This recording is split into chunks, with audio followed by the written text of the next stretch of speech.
First of all, good evening. Welcome all of you to School of Environment and Architecture. And this is the first conversation or the first event of our C City in the second semester. So C Conversation is a part of the C City series. And C City is an initiative by the school where we invite different kind of people from disciplines of art, architecture, and all allied urban studies disciplines to come and talk about the work that they are doing with the immediate environment. It's a cultural space for discourse of things associated with the city at large. Today we have with us Siddharth Menon, who is an architect, graduated from the IES School of Architecture in Bandra, Bombay in 2011. And what is interesting about Siddharth's practice is that he calls himself a traveling architect, and what that means is that he doesn't have a setup in the conventional sense of the architect's office, but he takes his office in his backpack. So today what he's going to talk about is his engagement with his travels and what he has learned from the different contexts that he is now operating in. He went, after his graduation, he went to Auroville, where he was first fascinated by working in natural materials. And after that, he worked with Didi Contractor in Himachal, from where he got very inspired and took on to this form of practice. So without giving much more details, I'll invite Siddharth, who will tell more about his practice. Yes, this event is co-sponsored by UDRI, and of course, he is with. Hello. Yeah, clear enough? Great. Thank you for that wonderful introduction, Anuj. Good evening, and I'd like to thank UDRA and ICA for hosting me tonight. Thank you all of you all for coming. Little bit about myself. As Anuj said, my name is Siddharth Menon. I graduated from this very city, IES College of Architecture in Bandra, 2011. After that, I went to Auroville, did my training there. Post that, I went to Himachal Pradesh, worked with Didi Contractor there for 2.5 years. In the past 1.5 years, I've been practicing as a traveling architect, traveling from one side to the other, mostly in rural areas, working with local materials, local building technologies, craftsmanship. So today I'm going to take you through the journey with me through these various areas and what I have learned through the journey. In the end, we'll just look at some of the work that I've been doing and ponder over some of the questions, deeper questions that we as architects in the city should be thinking about, should be talking about, should be teaching. So, yeah, let's begin that way. So the areas that we're going to cover today are basically quite diverse. We're talking about Medak district. This is in Telangana, the newly formed state. This, as you know, is the Central Plateau region. We're looking at district of Tumkur in Karnataka. We're looking at Eta district. That would be district Tumkur in Karnataka, Eta district in Uttar Pradesh. So Sundarbans, North 24 Parganas, and Shantiniketan, that is the Birgun district of West Bengal. While I take you through these places, the important thing that to understand is the context. Each of these places has a completely different geographic context, of course, and the socio-cultural context. It's important as an architect when you're going to these places to understand these things. And I'll just share some anecdotes with you as we go through the slides. And since this is quite a comfortable small group, please stop me where you feel, and we can take questions to be free with that. So we're looking at district Medak in Telangana. Now, in this area, if you can see the coordinates, this is a very hot and dry area, not close to the coast. So in the summers, March, April, May, you might have temperatures mid-40s, late 40s. In the winters, it will be around less than 20, 10 to 20 degrees. Extremes of temperature. And the most common material that's used here is mud and granite. Now, the technique of using the mud, as you can see, a typical house, Telangana house, it's basically a technique called cobbing, which is using mud as balls. You make them and you put them over your plinth and your foundation, which is generally stone. So in this area, there's a lot of good granite available, locally sourced granite. And here you can see how they use stone up to the foundation and then up to the sill level. This is because to take care of the water, the rainfall, the splash back from the rain. And then over that, you have your cob walls, and then you have your roof over that. So all these areas that we'll be talking about, we'll see this common thread that I'd like to highlight here. This common thread is basically such that although the places are very diverse, and the materials also, mostly the techniques of using them keep changing, but still the idea and the philosophy of using common sense, which has been practiced through generations in the rural areas, is still prevalent. I'd like to draw you to these, to the common thread, so just linking all these places together. This is what happens to an unstabilized mud house if you don't take care of it. So all our hinterland is basically, it's full of houses like this. This is what happens when people move away from the villages to the cities and mud houses are not taken care of, and that can completely go to waste like this. In the roof, typical example of a chula detail, just by lifting the tiles up, you can get the hot air out. Again, simple rural interventions. You don't need an architectural degree for this. Simple things that we all can learn from. This is again an example. What they do here is a lot of line rendering for the walls. And generally, this is mixed in with your festivals. So whether it's Pongal or whether it's Dashera, you would have a festival where the whole family would get together and it would be an event where you whitewash your walls. So it's important to understand that these techniques and these ideas are linked in with the cultural context, linked in with your social lives of the people, and that's how they kept on going and going. This is another example of the cobbing that I was talking about. Now, of course, mud building technologies, there are quite a few of them. I'm not going to go into details, but this is basically once you make the mud mix, kind of make them into balls as you can see in the left, and then use them for your wall. In this case, as I said, Telangana, supremely hot. You require insulation on your roof. What happens in the pitched roof is you have mean rafters in an angle slope, maybe 20 to 23 degrees.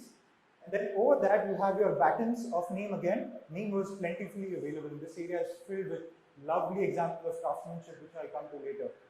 And over the wooden battens, once you've got a semi-pervious layer on top, then you have your mud layer, which is 3 inches of mud. So the ladies there are making these mud balls and throwing it up to the master mason on top. He would then lay this 3 inch of mud over it and then put your caprel or your hollow circular tiles over that. So that tiles are literally fit onto the mud here. And this really helps in the heat here. Trust me, it's really hot. Example of the roofs that we're looking at. Quite a few of the houses had this internal courtyard here. Most of them were inward looking. And what they did, the water that was collected in the monsoons, again, not a lot of rainfall here. So whatever little water comes was used for washing, cleaning purposes right in the central courtyard. So again, simple ways of using whatever's around you and utilizing it to the maximum of your need. This is an example of a chhaja. Now what happens with mud buildings is essentially the biggest problem with the mud building is the moisture, especially unstabilized. Now all the examples today I'm going to talk about are without the addition of any modern materials like cement. These are just plain mud buildings, and the main problem with them is protecting it from the rain.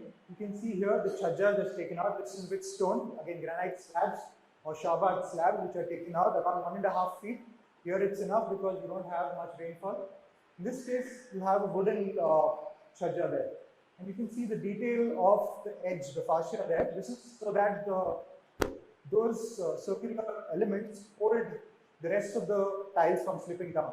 So it's not an aesthetic reason. Aesthetics comes after the function. First thing you want is the function, and then you come up to aesthetics. So everything had a reason to be there.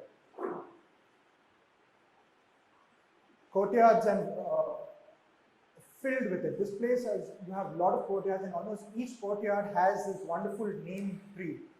Again, name, this is sociologically linked into their lifestyle. So name is used for medicinal purposes. Vegetables, neem leaves are used. They're also used for anti-termite properties, which needs more scientific documentation. But that's what, and in the summer heat, a neem tree in your veranda gives you immense satisfaction. Now this is a Muslim house in the same area, which is Province 1. For the first floor, which you can see the wooden neem wood beams, over which you have your rafters and battens. On the right, you can see a typical carved door detail. As you can see, some of the carvings, I was talking about the craftsmanship available in this area. Yeah, same house there. On the left, you can see the dishes that are available. Again, now what happens with an unstabilized mud building or mud wall is that mud is very poor compressively. If you talk structurally here. So, and that's why traditionally people have started bricking it, and that's how brick came in. You go into that direction. So to make sure that your mud walls can take the load, even for a ground floor building, you need to really increase the thickness of the wall. And that is where your strength comes in. So all our mud walls here are at least 1.5 feet thick to 2 feet thick. That's the thickness you take. And what happens in that thickness is there are some places where you don't have a beam coming over, you don't have a structural element, you can create these kind of niches. And these are prevalent all over. Anywhere, I'll show you other pictures as well. And simple spaces where you can keep a diya, a lantern, because you don't get light. Otherwise, in modern sense, we can have bookshelves, very useful. Again, in that limitation, how do we use these small things? Right there, the ground personal house. You can see the central axis. Most of the houses open out to the east. They're all oriented in such a way. Very rarely, the side doesn't permit to be altered. They always in the cardinal directions, and of course, it makes sense. This is the same house, but you can look at the proportions here. I mean, all of this is designed by architects, but I'm sure this is much better than any of the stuff we see in the city these days. Why is that? What are they using? Where do they get these proportions from? What classical proportions are they using? Are they using them? So, thing to understand with building in realities have certain modules or fixed measurements which are determined by a material. The material determines your scale. So, a wood rafter, wood beam, neem wood or whatever in some other it might be anything else would generally come in 9 feet to 10 feet. So automatically your room size is limited to 8.5, 9 feet. So the moment you increase the size, it becomes difficult. But traditionally you didn't need that. People built houses for themselves, so you needed only that much space. So you could do that. But if you're using the same materials, same language in a modern context, if you're using it for people with modern aspirations, what do? That is something that we need to question as architects studying in the city, working in the city, going to work in the villages. We'll come to that as we go on. In this case, you can see the stone, granite stone, very well dressed, taken up to the first floor level. Some people who had don't want to do that. I'm sure other examples where they not use stone at all. So you kept shading as you go. Beautiful example of the wood carpentry. It's so difficult to get the kind of skill craftsmen being able to do this, and that is a big problem. And one has to understand the whole cycle of events here, of how it's systematically created. The political nexus creates these situations where people are forced to move from the villages to the cities in search of work. It could be in the name of development, in the name of national interests. And once these guys move to the cities, you have all the problems that we all talk about. That's why we have UDRI and these other organizations. But I think it's important to understand what's happening in the other side of it. Why are these people moving out? And what are the problems that they're facing because of which? One is aspiration. But these are some of the things that we'll discuss as we come along this. Now, just to give you a context of Telangana, a social context, it has a bloody history. In the sense, the place was ruled by landlords, which are the Reddys, who came from the coastal areas. They were smart, suave, they knew how to deal with money, and they really kind of subjugated the local Telangana. And that's why this whole movement, that's why there was a time when there was communalism also going on in this area, quite rampant. And that's how now the new state is also being formed, the same issues which play out. And the reason I come back to these issues is because architecture and politics are not two separate things. But unfortunately, we're so isolated in the city here with all our comforts that we don't understand these things. But it's only when you step out and go to the frontiers, and I say frontiers not because it's a border area, but literally these are places where you have very little resources and people are really struggling on a day-to-day basis to get through their day. When you go to these areas, only then will you understand what it really means and how, as architects, we can use this profession, if I may say, or this discipline, as maybe a social tool. I don't know. We need to figure that out. So this is an example of a ready house. Really big compared to the earlier houses. This one is huge. Huge central courtyard, extensive use of wood, as you can see. Very good. But the sad part is, again, all of them currently, their sons have all gone out to the US to study. No one wants to come back. These houses are just lying there waiting for us architects to go and learn from them. I mean, this is, imagine it as an encyclopedia or a database of this traditional scientific technology. And this is science, yes? 300, 400, 500 years of people using their heads, trying to figure out what went wrong. Oh, this worked. Why did this work? All of it is available to us. And it's a matter of fact, I mean, it's only another few, maybe a couple of generations before that too goes away. So it's, again, responsibility of us young architects to go and figure that out. And I will keep coming back to this responsibility. So a typical example of a detail outside every house, this area, they used to their afternoon siestas. Every house would have this kind of embankment where people would sleep in the afternoons, and this became an architectural feature also later on in their designs. Every house had it. Again, you can see the central axis. This is the east-west axis when you enter the house. And this is some of the details for the woodwork here again. Now, this is a village called Narayan Khe. This is in the border with Andhra Pradesh, I mean Telangana and Maharashtra. Really remote village, around 6 hours outside Hyderabad. But you can look at the sheer number of mud houses. And all of them are mud houses, yes. Just the, and half of them, more than half of them are empty. And you can look at the courtyard, you can look at the trees, and this is just quite beautiful, the whole, and again, none of it planned, organically came up, but using simple principles, simple proportions, simple ideas, not trying to do something extravagant.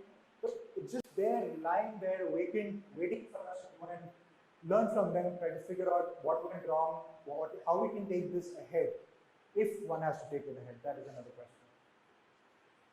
Another house from the same example, and you look at the audacity of the master builder here. Now he's done a ground plus one unstabilized 18-inch thick wall of building, all the way from the ground to the top without any stone here.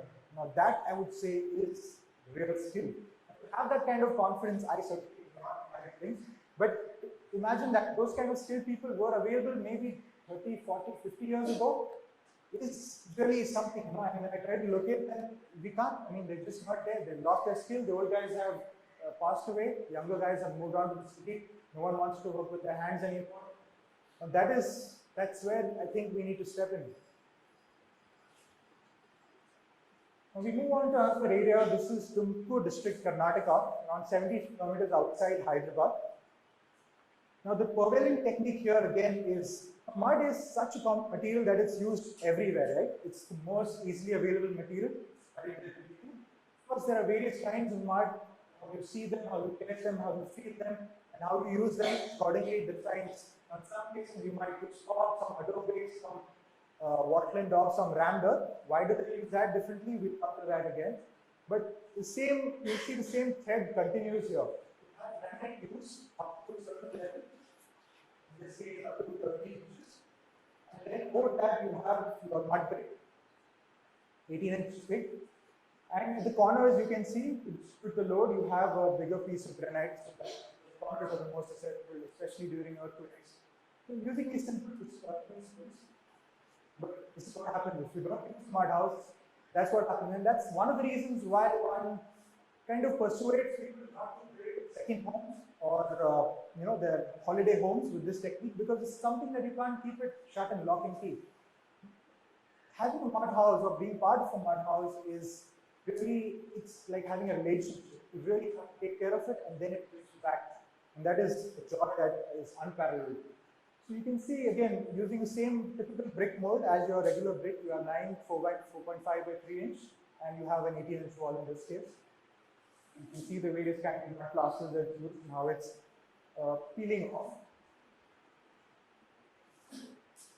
Yep, and the same pattern continues with the dressing of the stone and the pointing of the joints, and just very little mortar if there is that.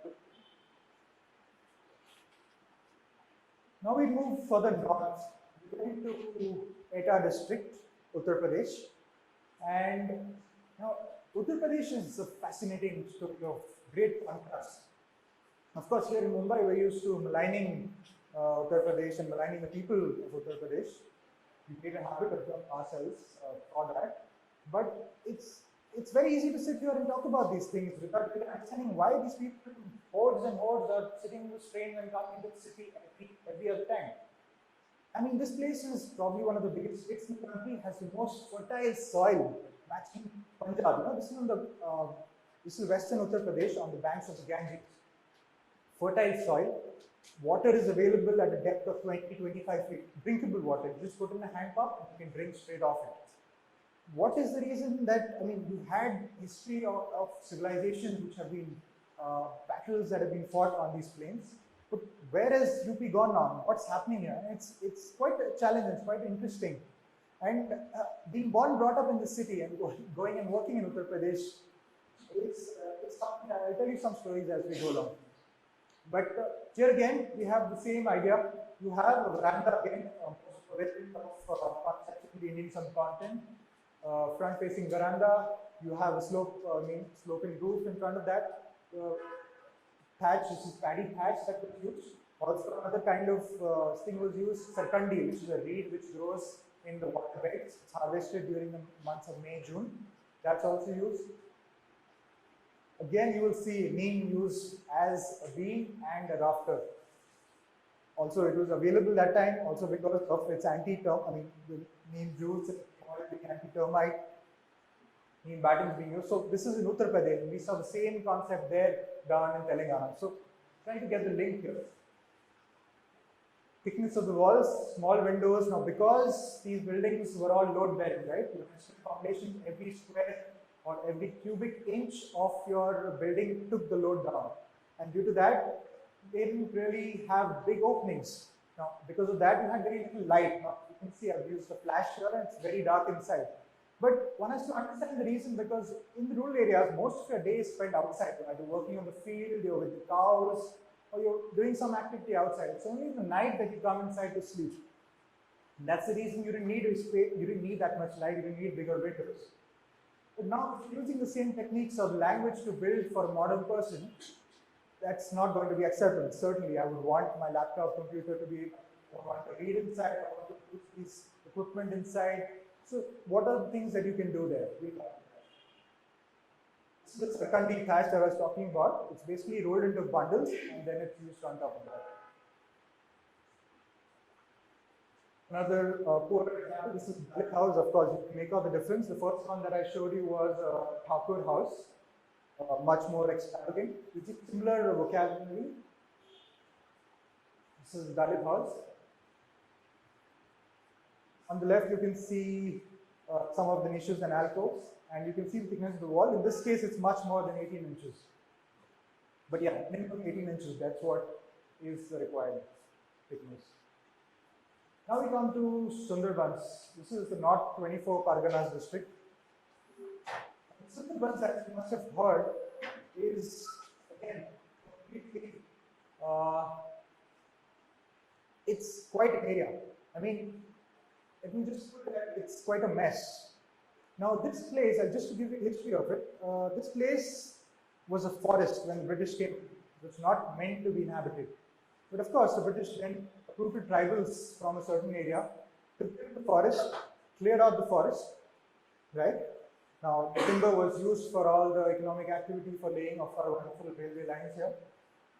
And community, the tribal community stayed on. I mean, they had cleared out the forest, they stayed on there in the cleared land, they started farming. And that's how then people started staying in the Sundarbans. And that's the whole problem of it. It's not supposed to be stayed in. Now, this is just an example of what it is. The Sundarbans is probably one of the most sensitive ecological regions in the world, maybe.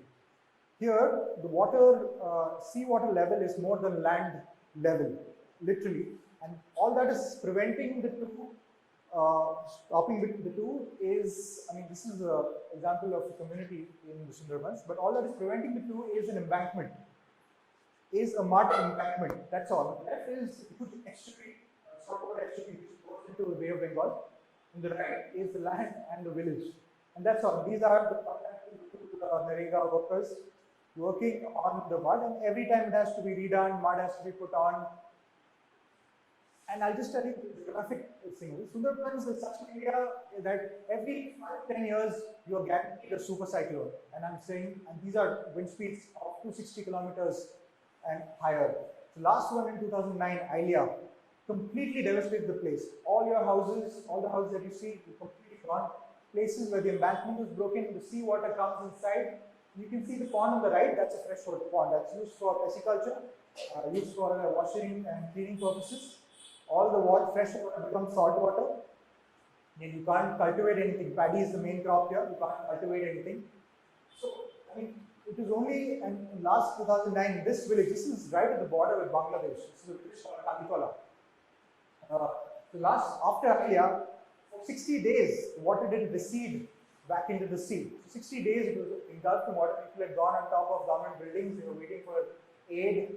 There were no cows, all the cows had gone away. So till now, right now, if you go there, you don't get milk. All you get is lal cha, which they call liquor. And building in such an area is a challenge. So what the locals do, and of course, right now the government is coming in with their new schemes where they're concretizing or making it pakka, the embankments. So getting these huge contracts with big manufacturers, big teams, but how much can you do it? Somewhere there will be a weak point, and eventually there is always a seepage in, and it goes, that cycle repeats itself. On top of that, of course, you have the whole protected forest area. Sundarbans, the name comes from the Sundari tree, which is the tree in the mangroves. The locals use that for a lot. I'll come to the kind of buildings they use. But now the forest department goes in and says that you can't go into the forest, it's protected land, tigers, etc. So locals don't have anything to build with. So this is an example of how is in the Sundarbans. And the technique that used here is the wattle and dog, which is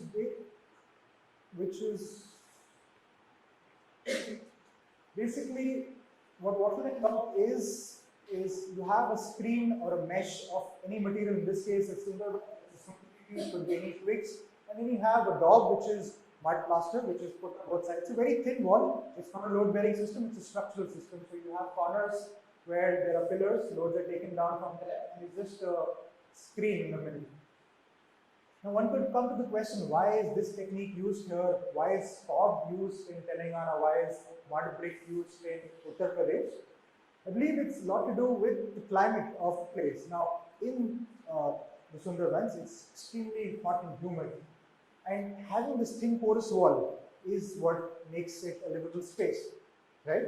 While in Telangana and UP, you have extremes in temperature, hot and cold, and you need the thicknesses, you need the thermal density of the walls to come to your aid, to make it the space more comforting, and that's the main reason.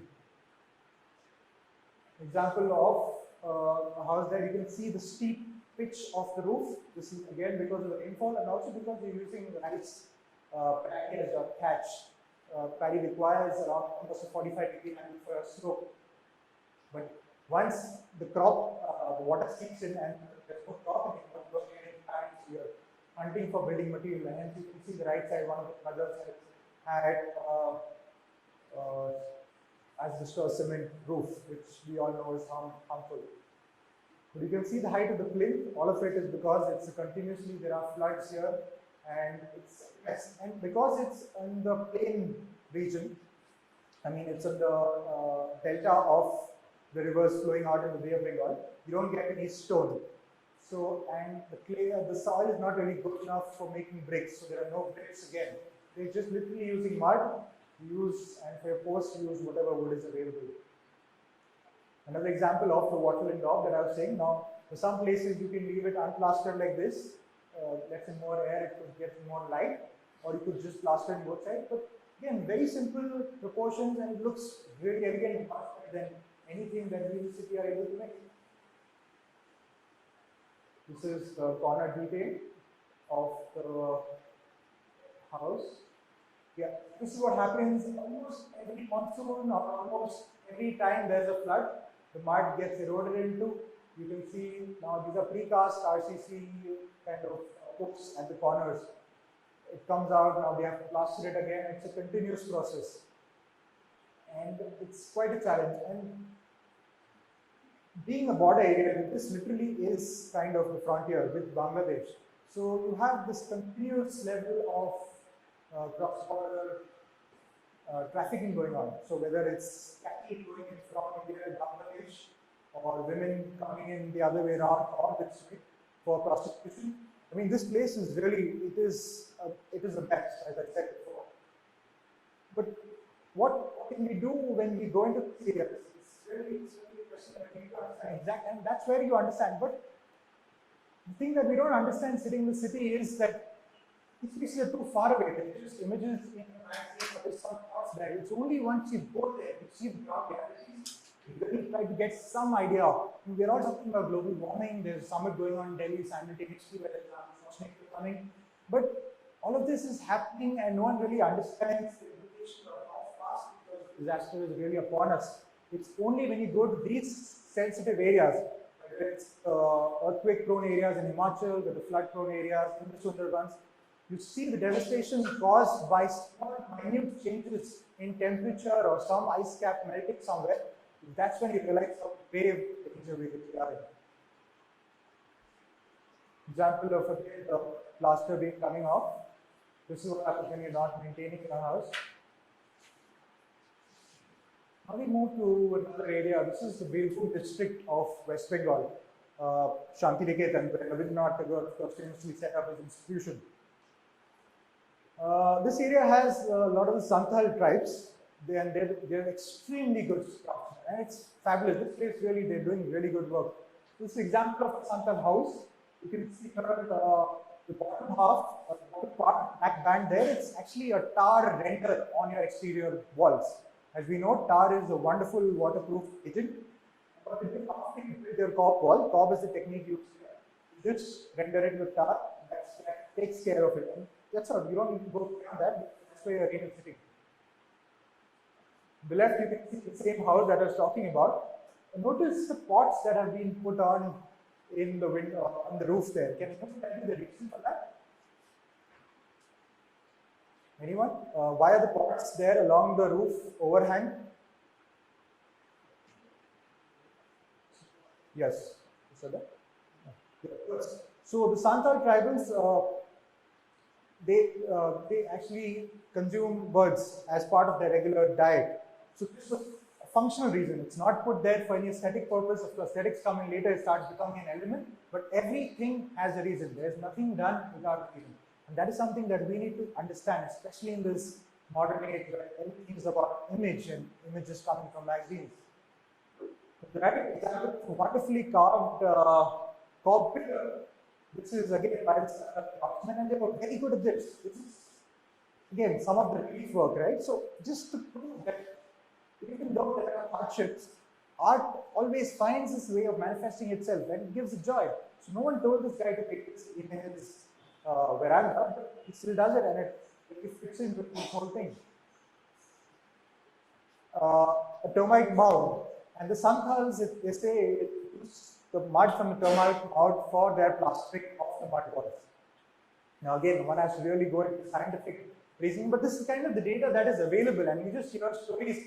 To make sure that it passes on from one generation, you have to make myth around it, make a story around it, like all our stories are. But it would be interesting to go and actually do a scientific PhD level thesis on this to figure out how termite mound, what enzymes are there in termite mound that make it really sticky, or it's good for plastering. But this is actually, and this is not the first campus in Shantinagar. This is actually the boys' hostel, and he actually used to house that is still being used. And you can see the murals that are made on the mud done by the students themselves, and the whole of it is mud plaster is rendered. This is again for the waterproofing. So this is kind of data available in our country. I mean, it's just right there waiting for us. And we're at that, I feel we're at that crucial juncture where just another 20, 30 years and it all just vanish very easily. And that would be a real shame and tragedy. And that's where our role as modern architects, especially young modern architects, what are we doing this thing for? Why are we in this profession? I mean, yes, money comes in with this thing. But if you go around and see challenges, you feel a certain kind of responsibility to them. And what can one do in that situation, in that context? I don't know. But these are some of the things that I've been doing, and I'd like to share that with you. Now, this is something that I'm building in Uttar Pradesh. This is the Anubhuti Prayog or Parivartan Kendra. It's just been re-christened recently. And let me spend some time on these organizations. I think it's important to stress on them. Now, UP has its own set of challenges that we're discussing. With this, maybe some other people would also want to build something like that. I don't know. Let's see. Now, again, mortar here also we're using a composite mixture, 1 part cement, 6 parts sand, 6 parts mud. This again is the reason is you reduce the amount of cement being used, reduce the amount of sand. In sand, one has to understand that cement is nothing without a muscle. The muscle is cement, sand, it's a capital in terms of concrete. Where does this muscle come from? This muscle comes from mining, of course, sand mining. So you have rivers being trenched out, sand coming out, you have illegal mining happening outside Bombay, outside Delhi. So these are all problems that are directly linked to the decisions that we make as urban architects, as city-based architects, or as architects in general. But it's important to understand and talk about them.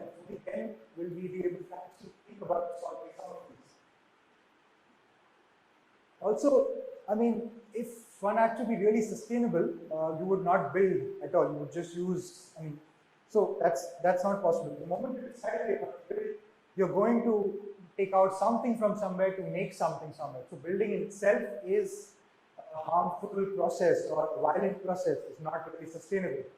So make sure that you do the least amount of damage possible, and make sure that the damage is done right in front of you, not hundreds of kilometers away somewhere where you don't know. The moment you use aluminium in your frame for a door or window here in the city, you don't know how many Adivasis are being driven away from their lands by the big corporations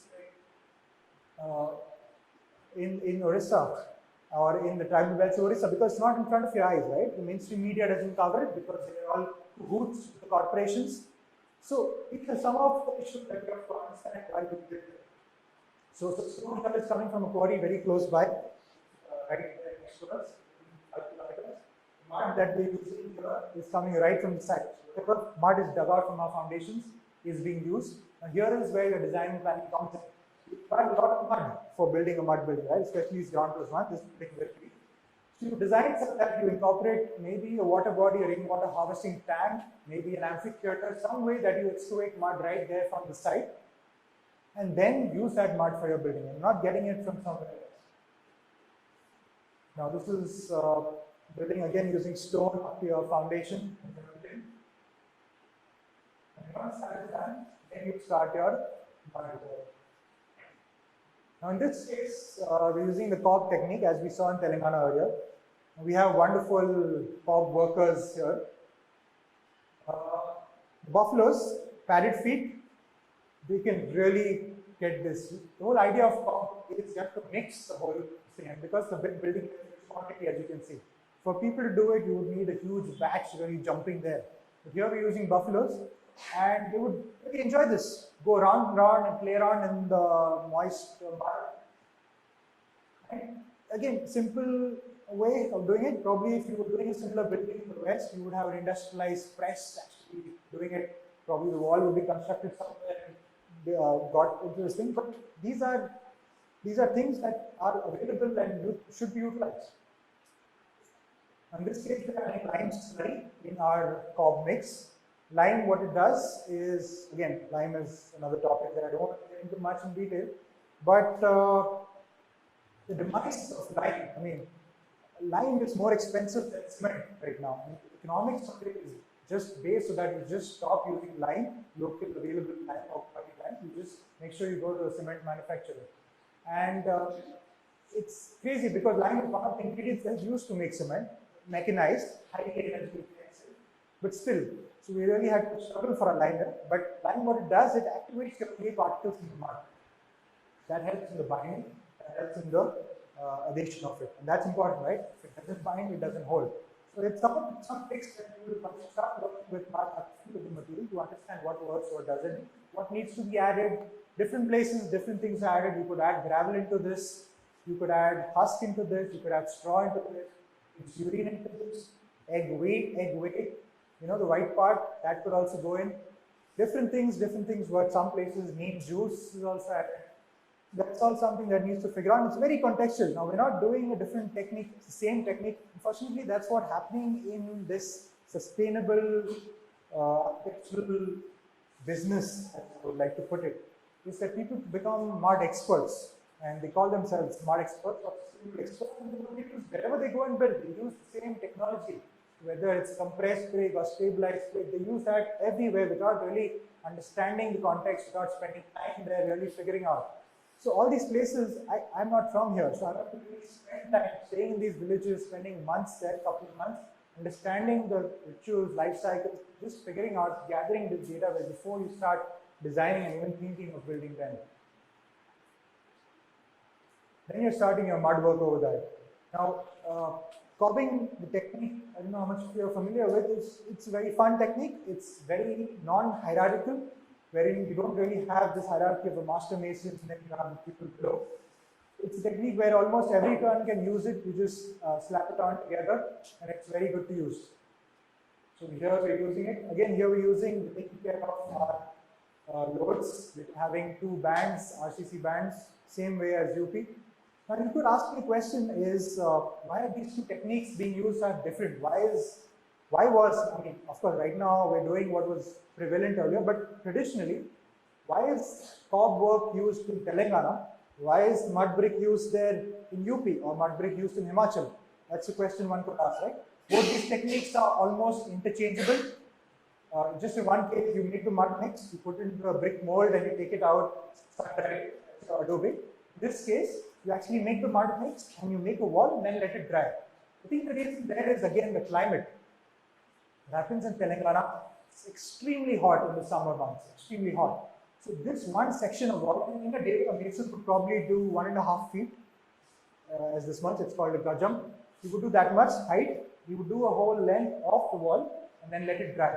And it would dry very quickly because it's very hot, 45 degrees Celsius. But in UP, Telangana, that's not the case. It's not as hot. You have, so in UP and Himachal, it's not as hot. You have your monsoon wind coming in. You have sometimes might rain in the middle. It's cloudy. It doesn't dry as quickly. And I think that's the reason why they're using mud brick there. It's easy, put it together, dry it, and just stack it and then use it later. This is the interesting analysis of these two techniques. And so here we're going on with the building. Again, neem wood is available here at Plentiful, and we're using that for our frames locally built. An example of the neem wood, very good quality neem wood and quality of craftsmanship also. Crafted pillars there.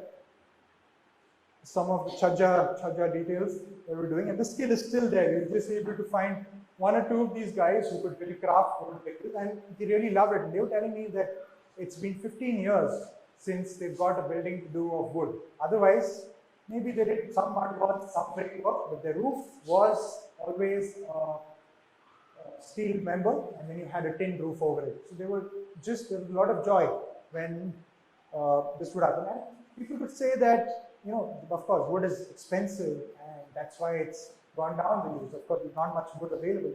But both these places, using whatever techniques we've been able to say, we've been able to keep the cost of construction down to around 800 to 1,000 rupees per square foot with complete finishing just going to stay in.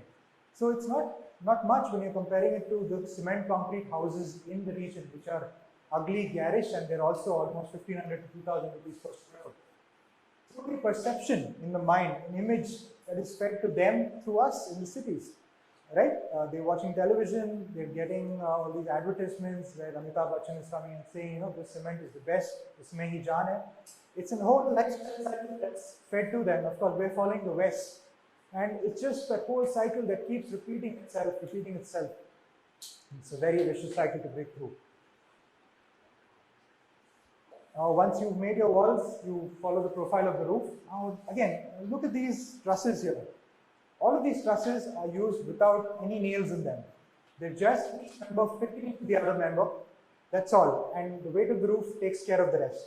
Now, that's quite beautiful. I think it's not found in any other places. It's very reminiscent of some of the Japanese woodwork that I've seen. Not as refined, but principally and conceptually, something similar. And to find these guys to be able to do it, and let me tell you, I did not design this. I'm quite this thing about it. As an architect, I was quite unnerved. It's a new area, first time building here. So what I did was understood basic modules of how things work. Examined space, yes, of course, built the walls in, got the guys in, got the carpenters in, and I told them, I showed them the model, physical model of it, how it is, how the roof is. They understood this, of course. And then they really just left it to them.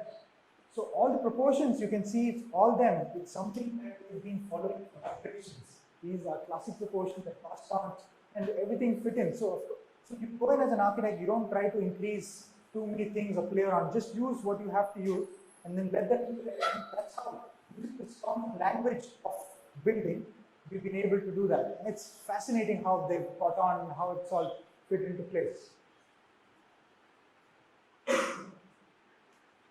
Building this ready roofing before the plants from last year. You can see that. Now on that, you have a wooden process going on. In wood processing, wooden packaging over it, and then I was talking about the mud, 2-3 mud layer clay tiles over that, hollow clay tiles. Now, these hollow tiles, as you can see, they're all old and worn out. You can see the discoloration, and that's something. I show you all those houses in the earlier pictures, the Telangana houses. Now these houses are being demolished continuously.